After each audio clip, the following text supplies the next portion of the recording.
इतिहास में ना कुछ शब्द ऐसे होते हैं जो अकेले ही पूरी की पूरी हुकूमत की नींव हिला देते हैं। ऐसा ही एक शब्द था अजगर। और नहीं, ये किसी जानवर का नाम नहीं था। ये कोड नेम था भारत के 4 सबसे शक्तिशाली समुदायों के लिए। एक ऐसा गठबंधन जिसके सिर्फ ख्याल भर से ही बड़े बड़े ब्रिटिश अफसर कांप उठते थे। तो चलिए आज इसी डर के पीछे की असली कहानी को समझते हैं। तो सवाल सीधा सा है, आखिर ऐसा क्या खास था इन 4 समुदायों में कि वो साम्राज्य जिसका सूरज कभी नहीं डूबता था, वो इनसे इतना खौफ खाता था? यही सवाल इस पूरी पड़ताल का सेंटर है और इसका जवाब हमें इतिहास के कई दिलचस्प पन्नों तक ले जाएगा। सबसे पहले तो इसी शब्द को ही डीकोड करते हैं। अजगर, ये कोई आम बोलचाल का शब्द नहीं था। ये ब्रिटिश अधिकारियों का एक इंटरनल कोडवर्ड था। और ये सिर्फ कोई मजाक नहीं था, बल्कि ये उनके सबसे बड़े डर का दूसरा नाम था। तो ये है इस कोडवर्ड का असली मतलब। अ से अहीर, ज से जाट, ग से गुज्जर और र से राजपूत।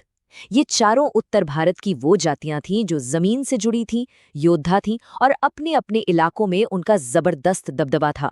अंग्रेजों को ये बात बहुत अच्छे से पता थी कि अगर ये चारों एक हो गए तो उनके लिए हुकूमत चलाना नामुमकिन हो जाएगा। और ये सिर्फ कोई हवाई बात नहीं थी। एक ब्रिटिश मिलिट्री ऑफिसर ने तो अपनी ऑफिशियल रिपोर्ट में साफ साफ लिखा था कि अजगर का ये गठबंधन इसे हराया ही नहीं जा सकता। जरा सोचिए ये डर कितना असली और कितना गहरा रहा होगा। तो चलिए अब सबूतों की पड़ताल करते हैं। सबसे पहली और सबसे सीधी वजह थी इन समुदायों की शारीरिक ताकत और लड़ाई में इनकी कमाल की महारत। यहाँ एक सीधी सी तुलना है। एक तरफ थे इंग्लैंड से आए औसत कदकाठी के ब्रिटिश सैनिक और दूसरी तरफ थे खेतों में हाड़ तोड़ मेहनत और पशुपालन करके फौलाद बने लंबे चौड़े मजबूत भारतीय योद्धा। ये शारीरिक अंतर ये मैदान जंग में एक बहुत बड़ा फर्क पैदा करता था। ब्रिटिश सेना की अपनी रिपोर्टें इस बात की गवाही देती हैं। उनके खुद के दस्तावेजों में ये माना गया है कि नॉर्थ इंडिया के इन लड़ाकों को शारीरिक बल में हराना लगभग नामुमकिन है। ये कोई राय नहीं थी, ये एक मिलिट्री असेसमेंट था। अब जरा इनके लड़ने के हुनर पर भी नजर डालिए। हर समुदाय की अपनी एक स्पेशलिटी थी। राजपूतों की तलवारबाजी और घुड़सवारी का कोई जवाब नहीं था। जाटों के घुड़सवार दल कमाल के थे। गुज्जर तो बिजली की तेजी से छापा मारने और गायब हो जाने में माहिर थे। और अहीरों का मिलिट्री डिसिप्लिन वो बेजोड़ था। ये सब मिलकर एक ऐसी खतरनाक फौज बनाते थे जहां हर कोई दूसरे की ताकत बनता था। शारीरिक बल और लड़ने का हुनर तो था ही, पर एक और चीज थी जो अंग्रेजों की रातों की नींद उड़ाए रखती थी, और वो थी इन समुदायों की रगों में दौड़ती बगावत की परंपरा। इनका विरोध कोई एक दो बार की घटना नहीं थी, ये एक लगातार चलने वाली कहानी थी। 1857 के गदर से लेकर आज़ादी मिलने तक, चाहे वो हरियाणा में जाटों का विद्रोह हो या मेरठ सहारनपुर का गुज्जर बेल्ट, इन समुदायों ने ब्रिटिश राज को कभी भी चैन की सांस नहीं लेने दी। अब जरा देखिए ब्रिटिश गवर्नर खुद अपनी डायरी में क्या लिख रहे थे। जाटों के बारे में उनका कहना था कि वो शेरों की तरह लड़ते हैं। गुज्जरों के लिए उनकी राय थी कि उनका कोई भरोसा नहीं और वो साम्राज्य के लिए एक सीधा खतरा है। मतलब उनका अगला कदम क्या होगा, इसका अंदाजा लगाना भी मुश्किल था। अहीरों के बारे में ये लाइन तो और भी दिलचस्प है। अंग्रेज मानते थे कि वो बहुत अच्छे सैनिक तो हैं, पर यही बात उन्हें और भी ज्यादा खतरनाक बनाती थी, क्योंकि वो जितनी आसानी से फौज में लड़ते थे उतनी ही आसानी से हुकूमत के खिलाफ भी खड़े हो जाते थे।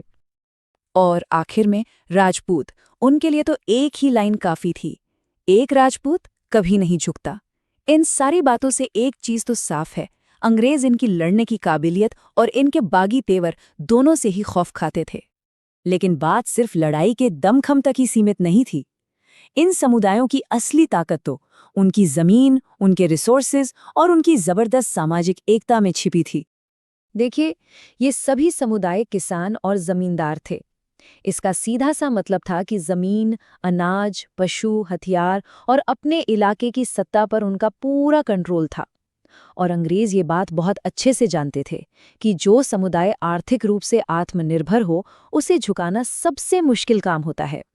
और इनकी सामाजिक बनावट, अरे वो तो बिल्कुल अलग लेवल पर थी। खाप और पंचायतों का एक इशारा काफी होता था। एक ब्रिटिश अफसर ने लिखा कि एक खाप पंचायत के कहने पर रातों रात हजारों लोग लड़ने के लिए तैयार हो सकते थे। मतलब ये कि अगर एक गांव में कोई बात हो जाए तो अगले दिन 50 गांव मदद के लिए खड़े मिलते थे। यही एकता अंग्रेजों का सबसे बड़ा सिरदर्द थी। तो फिर सवाल ये उठता है कि अगर ये गठबंधन इतना ही जबरदस्त था तो ये कभी पूरी तरह से एक होकर अंग्रेजों को उखाड़ क्यों नहीं पाया? इसका जवाब छिपा है अंग्रेजों की सबसे शातिर चाल में। अंग्रेजों ने इस खतरे से निपटने के लिए एक काउंटर स्ट्रैटेजी तैयार की, एक ऐसी जंग जो हथियारों से नहीं बल्कि दिमाग से लड़ी जानी थी। और ये रणनीति थी डिवाइड एंड रूल, फूट डालो और राज करो। अंग्रेजों ने अपनी पूरी ताकत इसी एक काम में झोंक दी।